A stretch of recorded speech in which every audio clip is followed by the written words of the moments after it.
Alisha Holland is an associate professor in the government department at Harvard who specializes in the Andean region.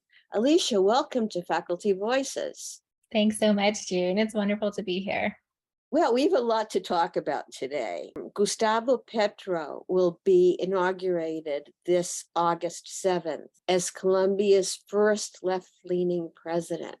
What's the significance of this?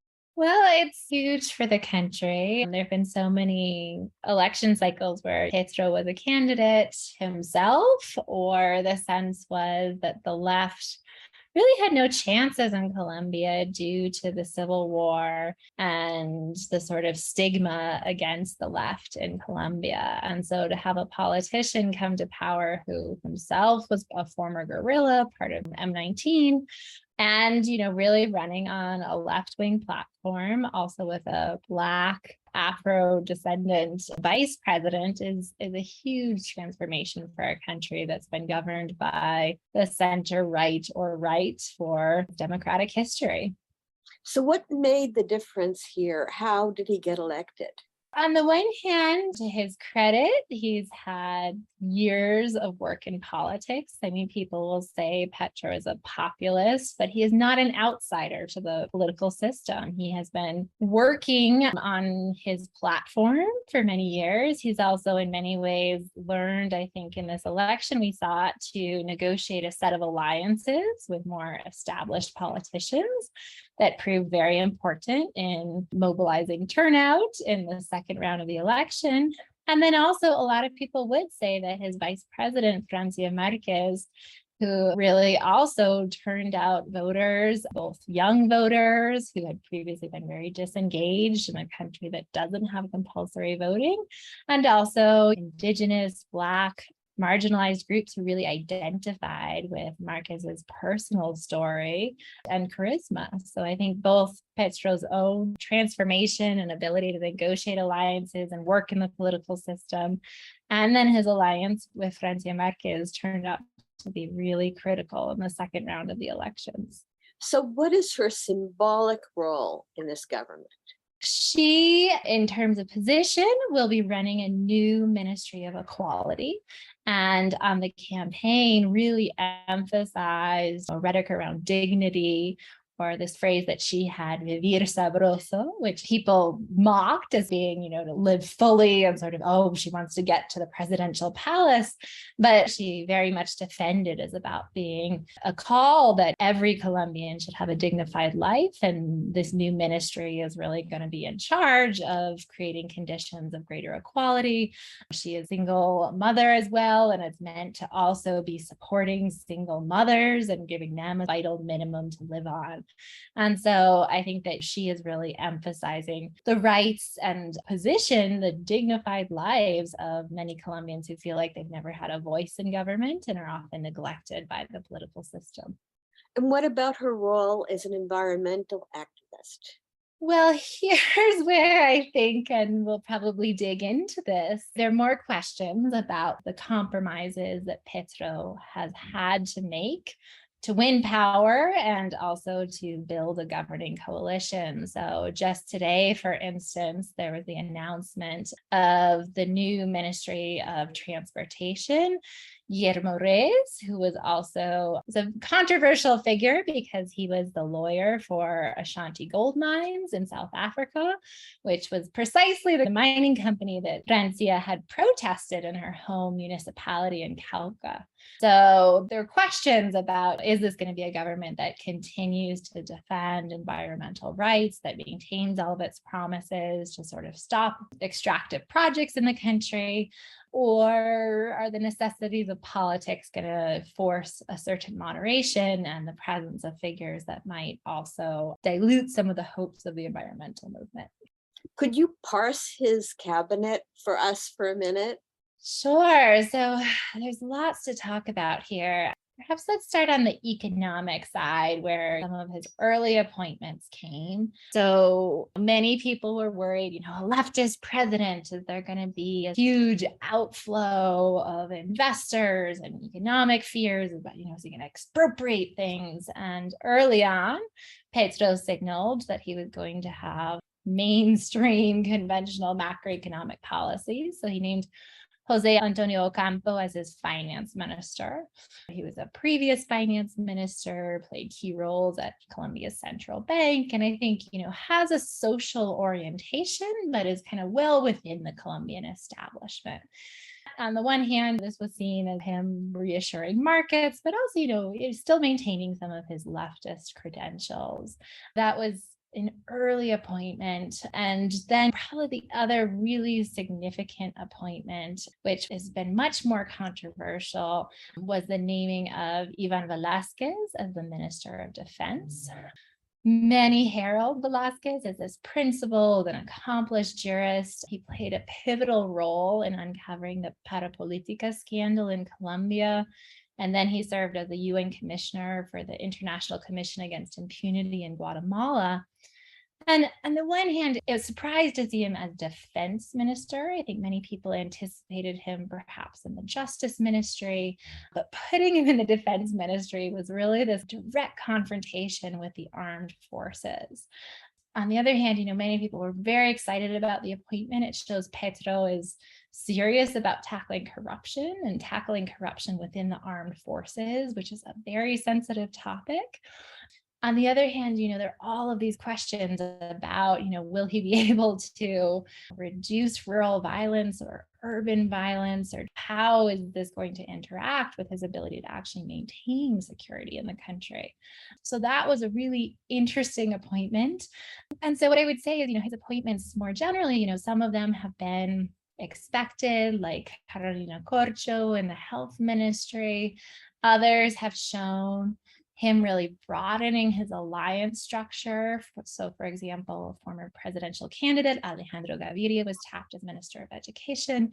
And then, as I mentioned, perhaps the most controversial and recent appointment was the Minister of Transportation, which many see as an indication that the Conservative Party is actually really close to joining the governing coalition, which shows you just the breadth of alliances that Petro has negotiated to both gain power and then looking forward, gain a congressional majority through which he's going to be able to govern. What you're describing seems to be rather measured, although unusual appointments. What about the rest of the cabinet? I think that, some of them, they're big question marks still about how far they're going to go in key areas. So, for example, one of the big themes on the campaign trail was around the reform of the health system. Carolina Corcho, his appointment as Minister of Health, has made very controversial statements about eliminating sort of like the HMO system in Colombia, the EPSs. And she's called them neoliberal and exploitative intermediaries. And there are real questions about whether Petro is going to spend his political capital doing a really large structural overhaul of the health system. The big question there is also what would replace the current health system? So Corcho has favored a very decentralized health system, giving municipalities and governors more control over the health system. That has a lot of other people nervous in a country that has a lot of inequality and a lot of questions about the ability of less capable municipalities to manage the resources involved in a health system. So that's an area where there's really big questions about how far is Petro going to go in terms of his progressive agenda, and really, what are the priorities going to be for a president who promised change in so many areas. And as I've talked about, negotiating all of these alliances, each of these reforms is going to require major political capital. And so I think one of the big questions watching these appointments is which are the areas where he's really going to push farther to the left and maybe spend a lot of time negotiating these complex reforms, and which are the areas where, frankly, things are going to get toned down a bit. So, for example, Ocampo, the Ministry of Finance, there were these really almost hilarious early interviews with Ocampo where he didn't even seem to know Petro's program. People asked him about, well, is Petro going to complete his promise to provide a job to everyone who isn't employed? And Ocampo said, like, the government's not the employer of last resort, and said this, crazy idea. So that's one area where you can immediately see Petro is going to be rolling back some of his campaign promises. And then there are other areas like defense, police reform, corruption, and health, where you really see, is Petro really going to fight on this? And are we going to see a much more radical proposal going forward? Do you have any sense at all about how he is going to prioritize? I mean, I think it's still a bit of an open question. What most people expect is the first thing on the agenda is tax reform. Part of that is an economic necessity that Colombia has a large current account deficit. It's recently downgraded from investment grade. This was also the cause of protests in 21 that led the government to then retract its tax reform proposal. So this is key to a more progressive economic agenda, shifting the burden to corporations, increasing the wealth tax. There are questions about how far Petro will be able to go with progressivity of his economic measures. But I think everybody is expecting a tax bill will be the first major piece of legislation we see. I think the second piece where there's broad consensus and probably Petro could get an early win is around a minimum pension. So this was a promise Petro made, and Rodolfo Hernandez, his main contender, also jumped on board in favor of this minimum pension idea. I think that's something that at the end of the day probably is not that costly, and where there could be a pretty broad consensus around having some minimum pension.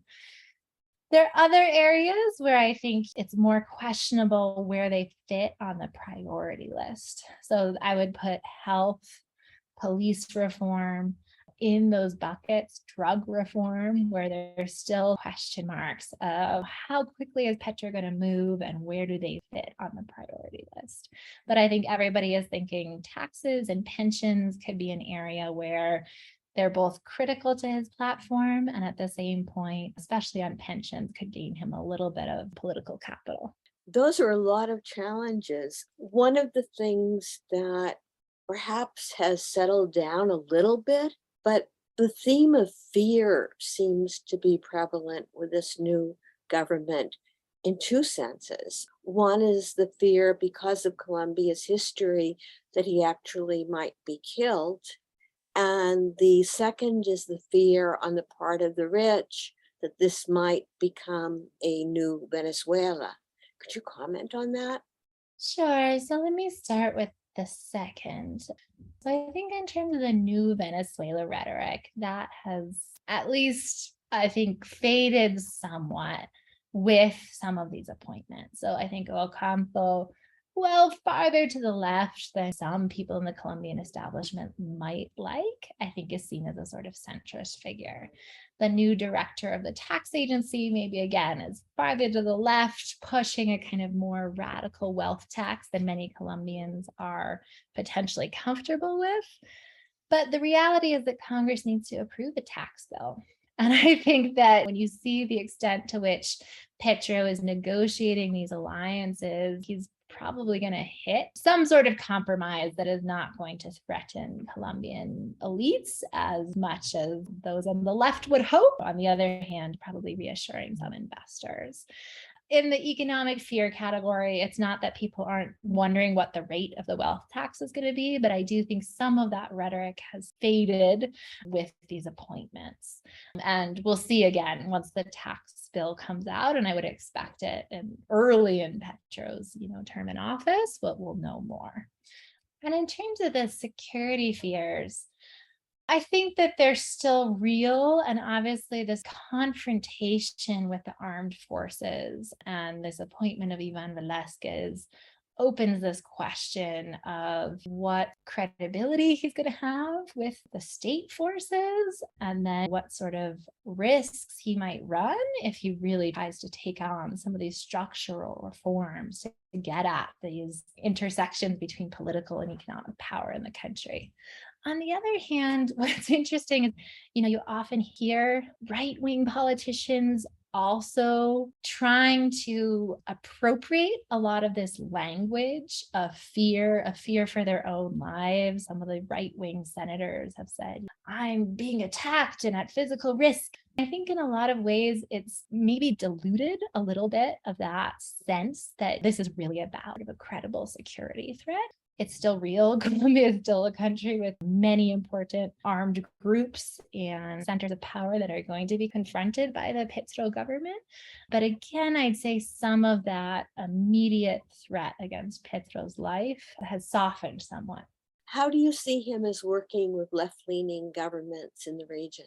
At this point, I think we're still in the stage of formalities, And so in that sense, I think there are a lot of open questions about who his close allies are going to be.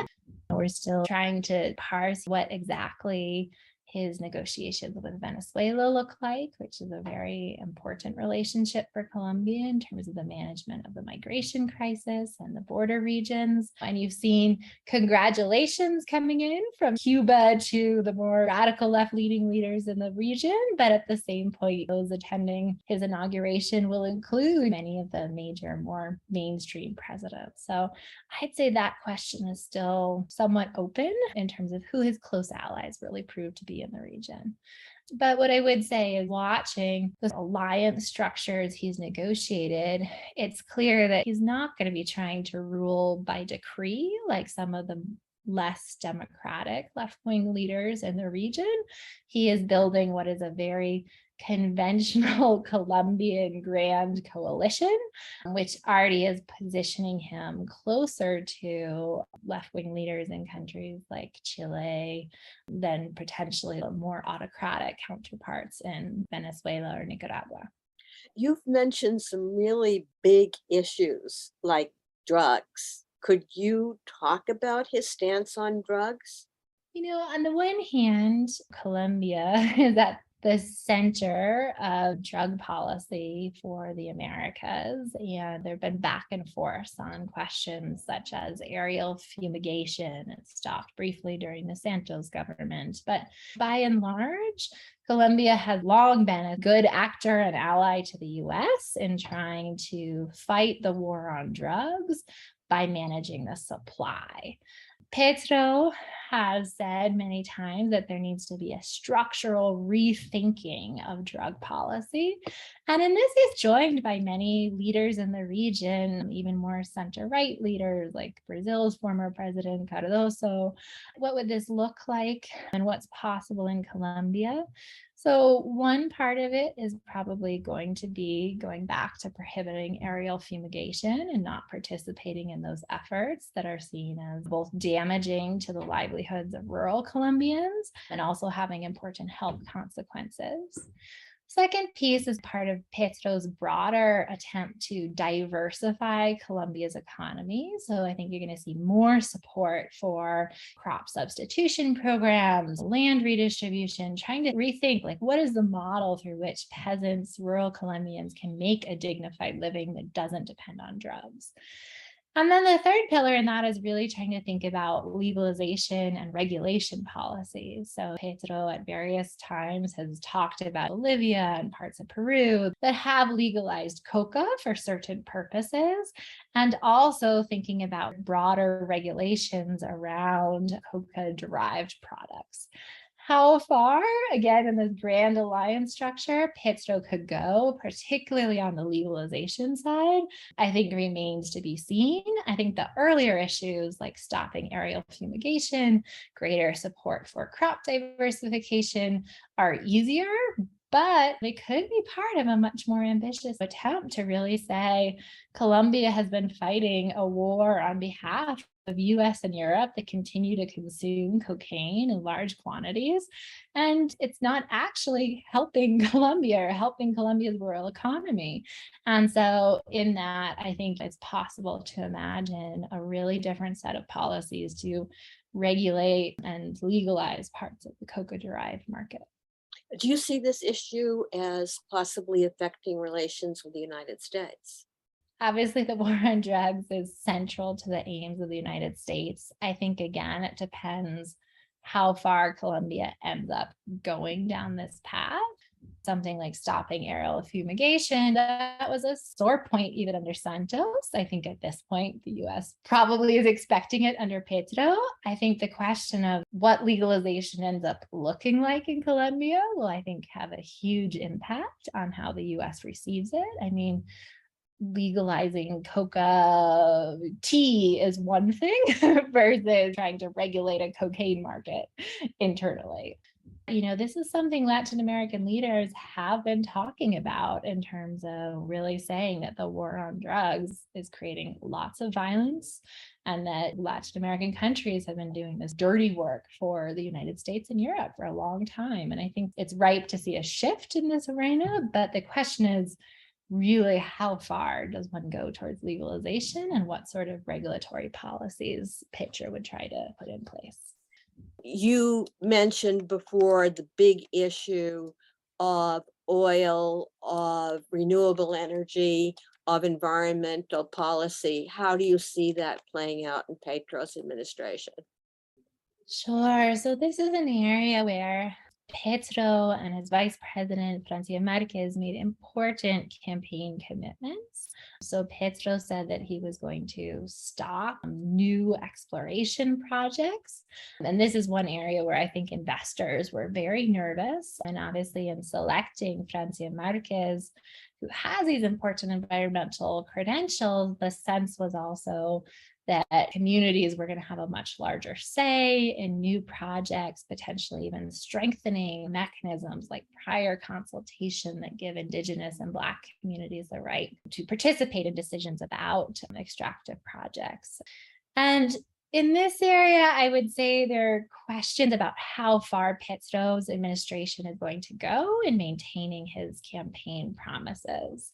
On the one hand, the commitment to diversify Colombia's energy portfolio, to invest in new green projects, I think will be very present in his National Development Plan, which is a document that outlines his priorities.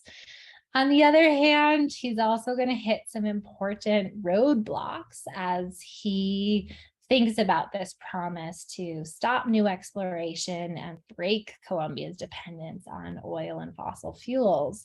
And you can see this really clearly in the tense relationship that is starting to develop with Colombia's state oil company, Ecopetrol. So the former president, Duque, on his way out the door, named a new board of Ecopetrol, which Petro would then have to go through this extraordinary procedure to remove and change. And Ecopetrol has a lot of autonomy, which means that although it may take on board a lot of the push to explore new green energy sources, it also may continue many more traditional exploration projects, either in Colombia or abroad. And likewise, when you look at something like his appointment of this new Minister of Transportation, who defended gold mines and does not have strong environmental credentials, one has to wonder what respect for local communities and prior consultation procedures are going to look like in this new government. The Minister of Transportation runs important infrastructure projects that can conflict with the desires of local communities. So here's where his environmental agenda is going to hit some important stakeholders at a time of real fiscal demands on the state, where Petro needs to find revenue sources for all of these ambitious social programs. And so the extent to which he's going to be willing to sacrifice oil as a source of revenue to fund his social agenda, I think is an open question. Do you think the war in Ukraine will have a direct impact on that? Well, there are, two important global events going on. The war in Ukraine and rising energy prices is certainly one of them. So Colombia, I think, compared to other Latin American countries, hasn't seen prices at the pump rising as much, but that's largely because it's still produces enough oil that energy impact is less than some other Latin American countries that don't have oil reserves of their own. So I think on the one hand, Petro is seeing the important social buffer of still having independent energy sources. So again, he'll push to diversify, but maybe he will be unable to honor all of his commitments to dependence on fossil fuels. And on the other hand, the thing that is a really big issue right now and the fallout of the global pandemic is inflation. Inflation is running at about 9% in Colombia, which, like a lot of Latin American countries, is hitting more vulnerable sectors very hard. And so it's a time that there are a lot of economic and social demands and high expectations of this government's social policies to address quality of life issues and cost of living issues. And so I think those issues are going to be top of the agenda. And whether they push out other environmental concerns, I don't think they will entirely, but I think there are real tensions in some areas that he's going to have to confront.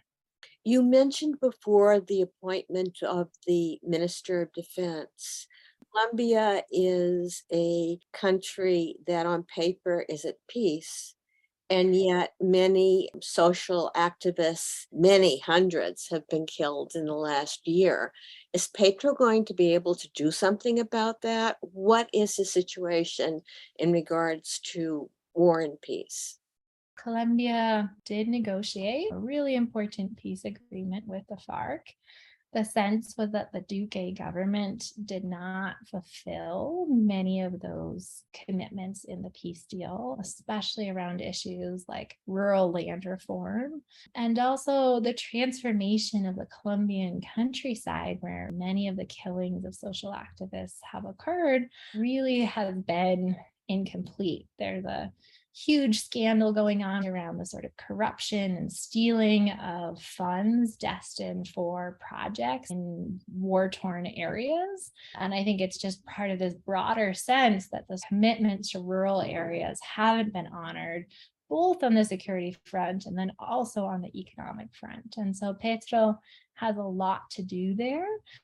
The concern in naming Velázquez is that he won't have the full backing of the armed forces to really deploy in rural areas to provide that security guarantee to social activists.